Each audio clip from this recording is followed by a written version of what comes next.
Hello everyone.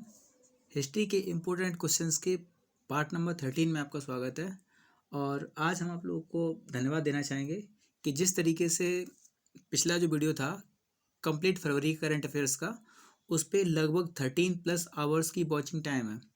जिन लोगों ने उस वीडियो को पूरा देखा है उनको निश्चित रूप से फ़ायदा हुआ होगा, और जिन्होंने वीडियो नहीं देखा है पूरा, उनसे ये आग्रह कहेंगे कि आपने किस तरीके से छोड़ दिया है इसको, ये समझ में नहीं आया मुझे।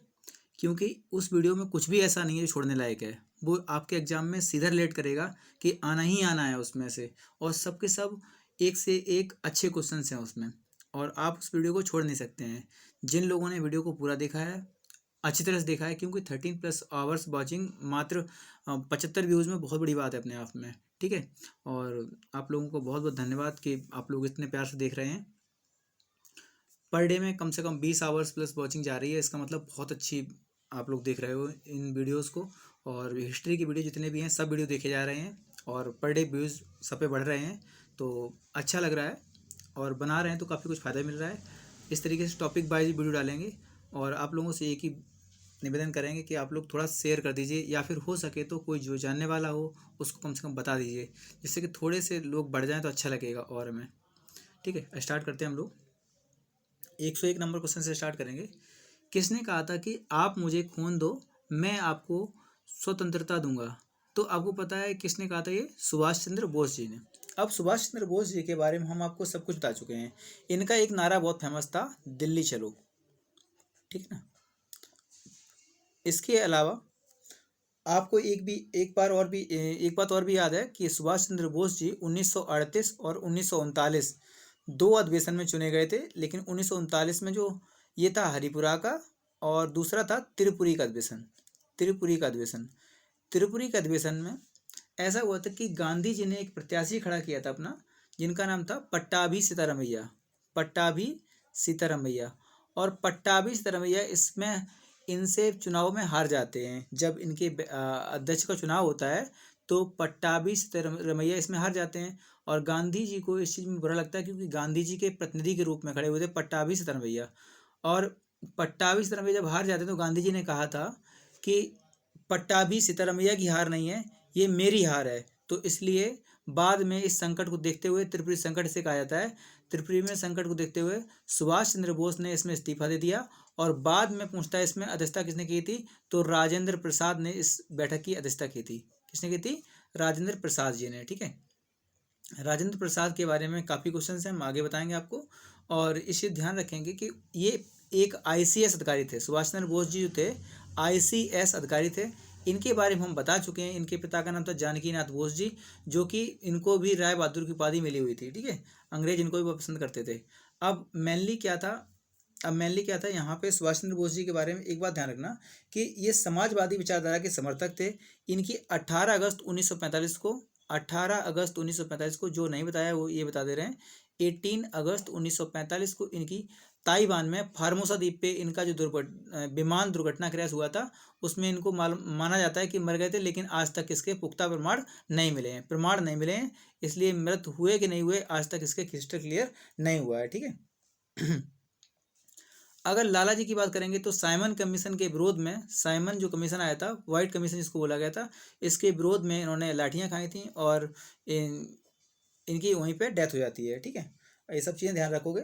ठीक है, और सुभाष चंद्र बोस जी के बारे में एक बात ध्यान रखना है आपको। इनके बर्थडे को, जो 23 जनवरी को बर्थडे हुआ था इनको, तो इस दिन मनाते हैं पराक्रम दिवस। हालांकि कभी कभी इस दिवस को शुरुआत में लिखा जाता था प्रेम दिवस के रूप में, तो वो भी ध्यान रखना है आपको। ठीक है, 23 जनवरी 1897 को इनका जन्म होता है कटक उड़ीसा में, और कटक में ही है चावल अनुसंधान संस्थान राष्ट्रीय वाला।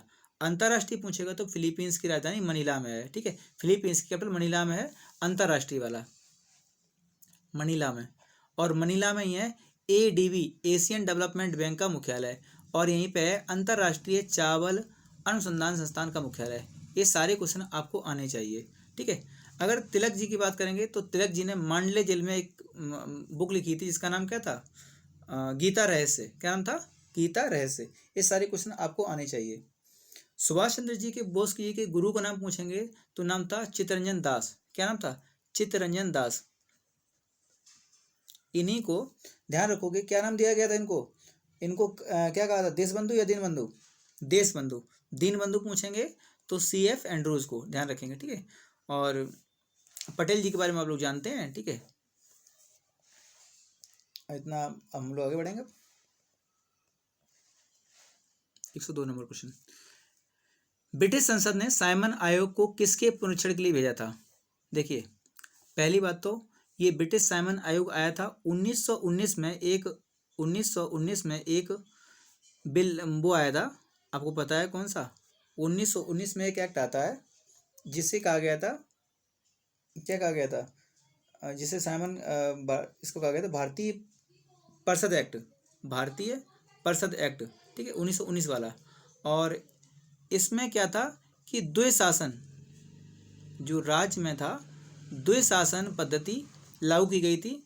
तो मेनली क्या था कि इसमें क्या था कि जो राज्य होंगे उसमें द्विशासन लगाया गया था। तो इसी की जांच करने के लिए द्विशासन की क्रियाकलाप के लिए इसको भेजा गया था। हालांकि आपको पता है जो इसमें लिखा हुआ था, जो 1919 का एक्ट था, इसमें लिखा हुआ था कि प्रत्येक 10 साल में इसका जो है पुनरीक्षण किया जाएगा। तो 10 साल होने के पहले ही 1927 में इस कमीशन का गठन कर दिया गया था, क्योंकि इस समय इंग्लैंड में सरकार थी लेबर पार्टी सरकार थी। और इनको डर था कि अगर ऐसा नहीं किया गया तो भारतीयों के दबाव में यहाँ हमारी सरकार चली जाएगी। इसलिए 1929 के चुनाव के पहले ही 2 वर्ष पहले ही इसको गठन कर दिया गया था, ठीक है। इसे साइमन कमीशन को ही श्वेत कमीशन कहा गया। क्या कहा गया, श्वेत कमीशन कहा गया। इसे ही व्हाइट कमीशन कहा गया। और इसी के विरोध में जो अपने लाला लाजपत राय जी थे, तो इन्होंने विरोध किया था, नारे लगाए थे। कौन सा नारा लगाया था, साइमन गो बैक, या फिर कहा था साइमन वापस जाओ। और इस समय लाजपत राय की मृत्यु हुई थी लाठी के प्रहार से। बाद में उन्होंने कहा भी था कि लाठियों के प्रहार जो किए गए हैं एक दिन ब्रिटिश साम्राज्य के ताबूत की आखिरी कील साबित होगा, ठीक है। ये सब जो है घटनाएं इसी से रिलेट करती हैं 1919 के एक्ट से। और इसी के आधार पे जो साइमन कमीशन आया था, इसी के आधार पर 1935 के जो अधिनियम आया था, भारत संविधान अधिनियम, इसी की रिपोर्ट के आधार पर बनाया गया था। ये सारे क्वेश्चन आपको आने चाहिए, ठीक है। एक क्वेश्चन पूछ लेता है कि साइमन कमीशन गठन कब हुआ था, 1927 में। और पूछता है इंडिया का पहुंचा 3 फरवरी 1928, 3 फरवरी 1928 को। ये सारे क्वेश्चन आपको आने चाहिए, ठीक है। अब आगे बढ़ते हैं। देखिए निम्नलिखित में से किस यूरोपीय ने भारत में सबसे पहले अपना व्यापार फैलाया था। यूरोपियन का नाम आएगा तो डच का नाम आएगा, किसका नाम आएगा, सॉरी पुर्तगालियों का नाम आएगा, किसका, पुर्तगालियों का, ठीक है।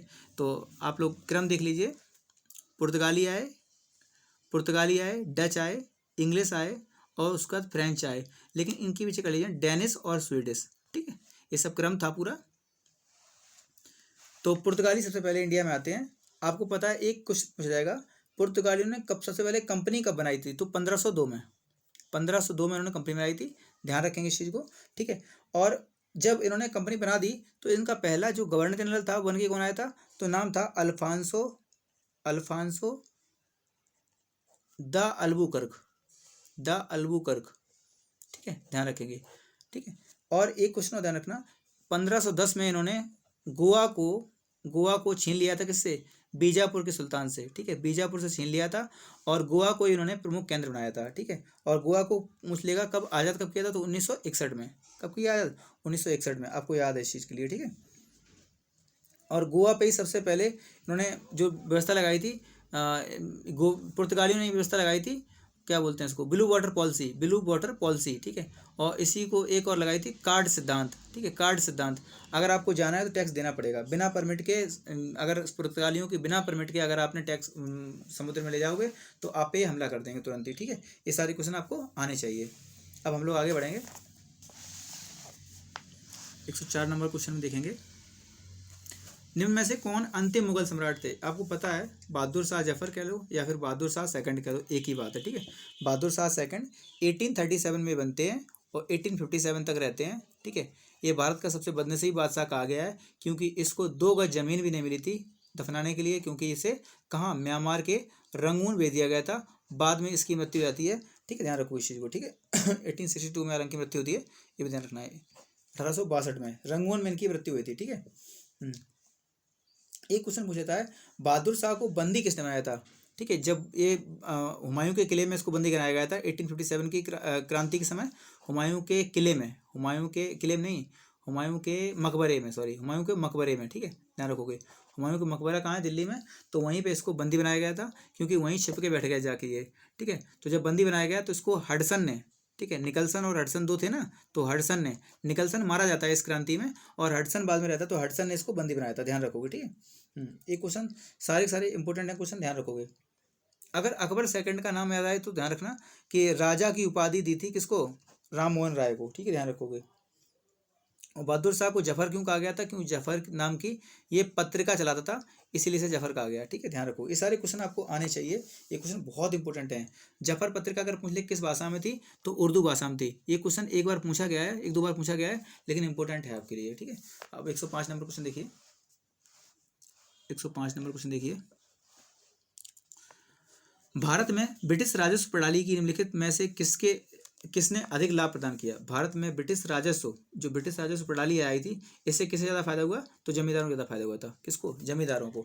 अब देखिए, इसमें भारत में अगर बात की जाएगी तो इसमें बहुत प्रणालियाँ आई हैं। जैसे स्थायी बंदोबस्त प्रणाली आई थी, तो इसे लागू किया था कॉर्नवालिस ने।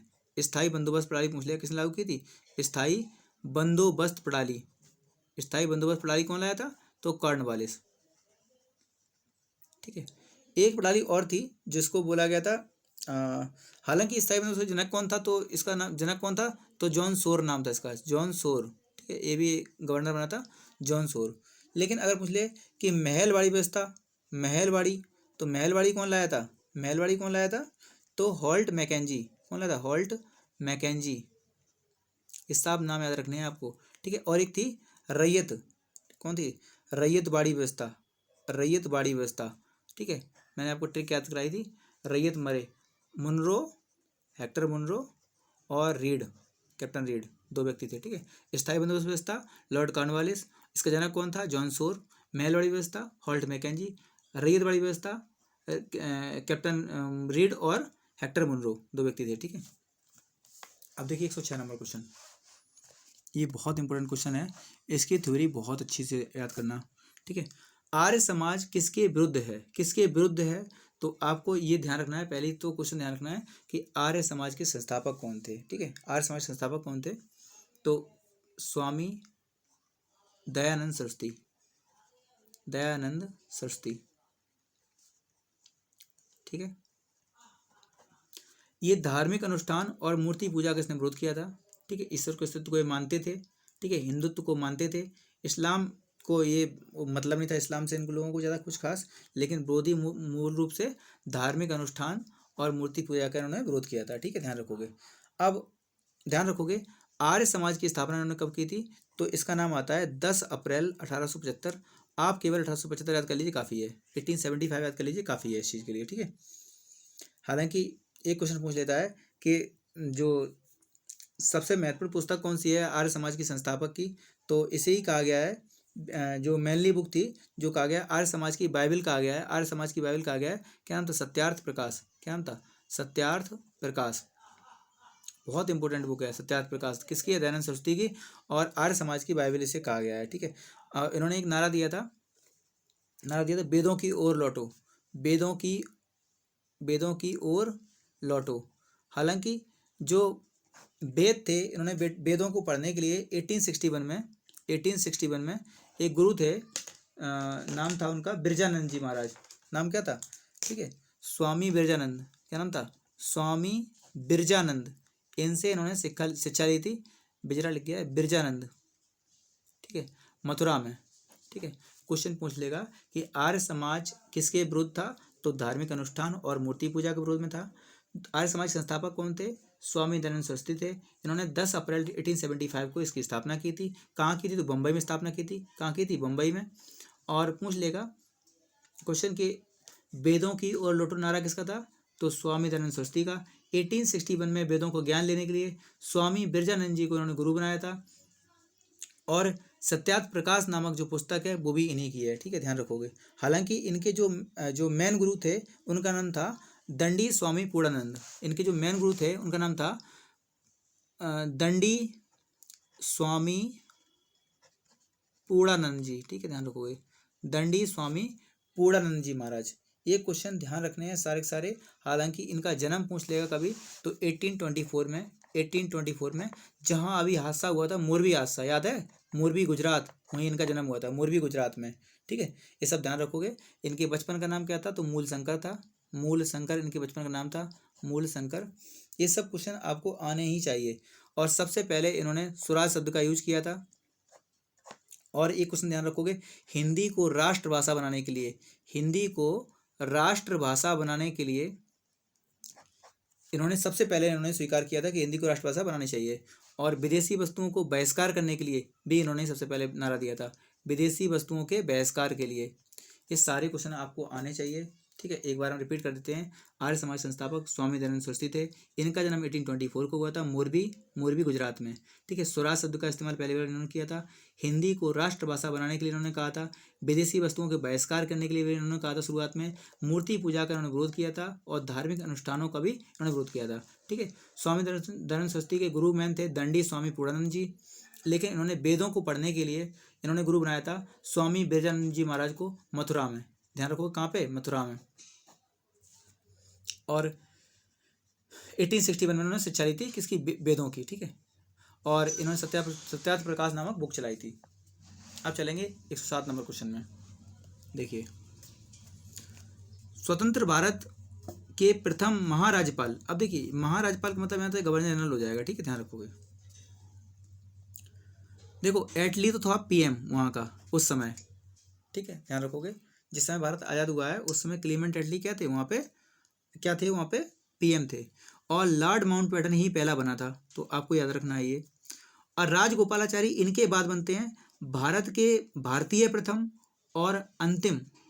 और आज़ाद होने के बाद अंतिम कौन हुआ है, तो सी राजगोपालाचारी गवर्नर जनरल बनते हैं। और प्रथम भारतीय भी यही थे और अंतिम गवर्नर जनरल भी यही थे। तो सी राजगोपालाचारी की खासियत समझ में आ गई। और लॉर्ड माउंटबेटन जिस समय देश आज़ाद हुआ है उस समय कौन था और पहला कौन था, तो लॉर्ड माउंटबेटन। अगर पूछ ले प्रथम भारतीय कौन था तो सी राजगोपालाचारी, अंतिम कौन था, सी राजगोपालाचारी। ध्यान रखोगे इस चीज़ को। ठीक है, और राजेंद्र प्रसाद की भूमिका आपको पता है, ये देश के पहले राष्ट्रपति बनते हैं।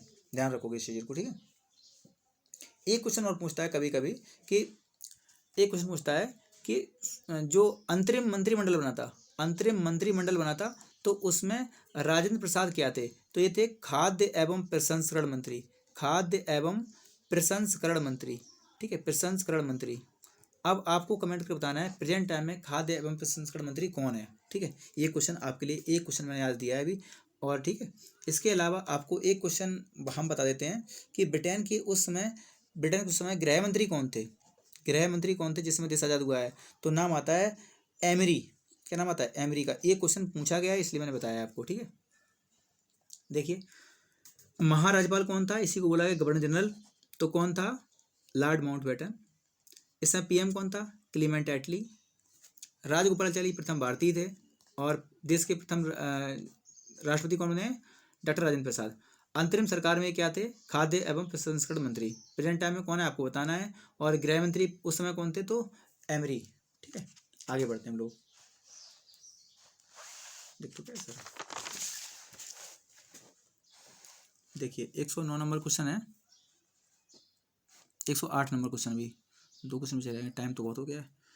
1909 ईस्वी के मार्लेमेंटो सुधार, 1909 के, ठीक है, 1909 को बोला गया मार्लेमेंटो और 1919 वाले क्या बोला है, मॉन्टेग्यू चेम्सफोर्ड। ठीक है, ध्यान रखोगे। अब 1909 में क्या रखा था, पृथक निर्वाचन मंडल की व्यवस्था की गई थी। बिल्कुल सही बात है। तो किस कार्य से विख्यात है, 108 नंबर क्वेश्चन का आंसर हो जाएगा ए, पृथक निर्वाचन मंडल। ठीक है, क्योंकि यहीं पे मुसलमानों के लिए अलग से, मुस्लिम्स के लिए अलग से क्या किया गया था, पृथक निर्वाचन की व्यवस्था कर दी गई थी। ठीक है, ध्यान रखोगे इस चीज को। ठीक है, और एक चीज ध्यान रखनी है कि 1909 का एक्ट था, इसी में जो गवर्नर जनरल की काउंसिल थी, जो गवर्नर जनरल की काउंसिल थी, इसी में एक व्यक्ति थे एसपी सिन्हा जी, एसपी सिन्हा जी, इन्हीं को कार्यकारिणी में शामिल किया गया था। ये भी ध्यान रखना है। ठीक है, प्रथम बार कोई भारतीय शामिल हुआ था तो 1909 के एक्ट से गवर्नर जनरल की कार्यकारिणी में एसपी सिन्हा जी को शामिल किया गया था। ठीक है, और 1909 1919 के बारे में हम बता चुके हैं कि इस समय क्या हुआ था कि जो प्रांत था ना, जो प्रांत बटे हुए थे, इनमें क्या कर दिया था, द्विसदनीय व्यवस्था की स्थापना कर दी गई थी। मैंने आपको पीछे क्वेश्चन भी करा दिया है, ठीक है। 109 नंबर क्वेश्चन देखिए, 1940 ईस्वी के 40 से 46 के दौरान कांग्रेस के अध्यक्ष कौन थे। देखिए 40 से 46 के बीच में कोई अधिवेशन नहीं होता है, आपको पता है इस चीज़ के बारे में, कोई अधिवेशन नहीं होता है, ठीक है। तो इस समय एक बैठक हुई थी, एक बैठक होती है कहाँ पे, रामगढ़ सम्मेलन में, ठीक है। कहाँ थी, रामगढ़ में। रामगढ़ में एक बैठक होती है जहाँ पे मौलाना अबुल कलाम आज़ाद को क्या बना दिया जाता है, मौलाना अबुल कलाम क्या बना दिया जाता है, यहाँ पे कांग्रेस के अध्यक्ष बनाया जाता है। और ये अध्यक्षता तब तक चलती रहती है 46 तक, क्योंकि इस समय कोई बैठक होती नहीं है, क्योंकि द्वितीय विश्व युद्ध चल रहा था इस समय, तो इसलिए कोई बैठक होती नहीं है। और इसी के बाद में जब बैठक होती है तो 1947 में पूछ लेगा कि देश का जब आज़ाद हुआ है तो कौन था, तो नाम आता है JB कृपलानी का, JB कृपलानी का।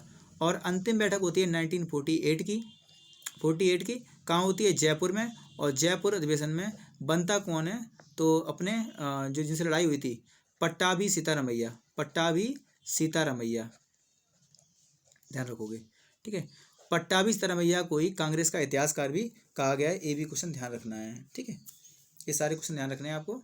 और पटेल जी की बात करें तो 1931 में बने थे कराची अधिवेशन में, और यहीं पे गांधी जी को काले झंडे दिखाए गए थे, और इन्होंने पहली बार मूल अधिकार की मांग की थी। राजेंद्र प्रसाद की बात करेंगे तो एक बस वही बार बने थे जिसमें लड़ाई हो गई थी, ठीक है, ध्यान रखोगे इस चीज़ को, ठीक है। अब देखिए 110 नंबर क्वेश्चन, निष्क्रिय प्रतिरोध सिद्धांत का पृथक प्रवर्तक कौन था। निष्क्रिय प्रतिरोध सिद्धांत, इसके प्रवर्तक कौन थे, तो अरविंद घोष जी, ठीक है। अरविंद घोष का एक वो चलता है, आश्रम है, आप जानते होंगे उस चीज़ को, पुडुचेरी में आश्रम है इनका, जिसको अरविंदो आश्रम कहा गया है, ठीक है, अरविंदो आश्रम, ठीक है, अरविंदो आश्रम, या इसका एक नाम और दिया गया है, ओरे विले आश्रम, सॉरी याद नहीं आ रहा था, ओरे विले आश्रम, ठीक है, ओरे विले आश्रम भी इसको कहा गया है अरविंद। और इस चीज़ का हालांकि गांधी जी ने विरोध किया था कि जो प्रतिरोध सिद्धांत के जनक कौन थे, तो इनकी अहिंसा अलग थी, उनकी अहिंसा अलग थी दोनों लोगों की। हालांकि ये भी महान नेता थे, और एक बार ये जेल भी गए थे, जिसके बाद इन्होंने संन्यास ले लिया था, और बाद में पुडुचेरी में जाके रहने लगे, उसी को कहा गया अरविंदो आश्रम। ध्यान रखो कहाँ पे है, पुडुचेरी में है, ठीक है, पूछ लिया था कभी कभी क्वेश्चन, तो कहाँ पे है, तो पुडुचेरी में है, ठीक है। ये सब क्वेश्चन आपको ध्यान रखने हैं, ठीक है। तिलक जी के बारे में तो आपको पता है, तिलक जी कांग्रेस के अध्यक्ष कभी नहीं बने थे, लेकिन कांग्रेस के एक महान नेता थे, लेकिन कांग्रेस के अध्यक्ष कभी नहीं बने थे। इनको नॉमिनेट किया गया था 1918 वाले में, लेकिन ये बन नहीं पाए थे हालांकि, ठीक है। और तिलक जी ने गीता रहस्य नाम की बुक लिखी है, मांडलिया में लिखी है, और आपको पता है इस चीज़ को। और गोपाल कृष्ण गोखले के बारे में बात करेंगे, ये बने थे 1920 के अधिवेशन में, और ये बने थे 1905 वाले अधिवेशन में। और यहीं पर जो है करजन की तुलना कर दी थी किससे, तुलना कर दी करजन की औरंगजेब से, ठीक है, ध्यान रखोगे, औरंगजेब से। क्वेश्चन पूछ लेता है औरंगजेब की तुलना, करजन की तुलना औरंगजेब से किसने की थी, तो गोपाल कृष्ण गोखले ने। और 1920 का एक विश्व अधिवेशन होता कलकत्ता में, जहाँ पे अध्यक्ष कौन था, तो लाला लाजपत राय एकमात्र ऐसे नेता थे जो गर्म दल के नेता थे जो अध्यक्ष बने थे, ठीक है। ये सारे क्वेश्चन आपको आने चाहिए, और इन्हीं क्वेश्चंस के साथ हम लोग वीडियो को समाप्त करेंगे। और कुछ क्वेश्चंस आपसे पूछे थे, मैंने एक क्वेश्चन पूछा था यहाँ पे, हाँ, खाद्य एवं प्रसंस्करण मंत्री कौन था, ठीक है। और एक क्वेश्चन आपको बताना है कि 1920 का जो, ये तो विशेष अधिवेशन था, 1920 का एक अधिवेशन होता है नागपुर में, इसके अध्यक्ष कौन थे, ठीक है, इसके अध्यक्ष कौन थे, कांग्रेस के अधिवेशन में कौन अध्यक्ष था। एक क्वेश्चन और बताना है आपको, प्रेजेंट टाइम में जो फीफा का महिला में क्या बोलते हैं, फीमेल ऑफ द ईयर, ठीक है, player of the year, female में प्लेयर ऑफ द ईयर का अवार्ड किसको दिया गया है, प्लेयर ऑफ द ईयर का अवार्ड किसको दिया गया है। ये दोनों क्वेश्चन का आपको कमेंट में आंसर बताना है, और बताना जरूर कि वीडियो कैसा लगा, ठीक है। और उम्मीद करते हैं वीडियो अच्छा लगा होगा। थैंक यू दोस्तों।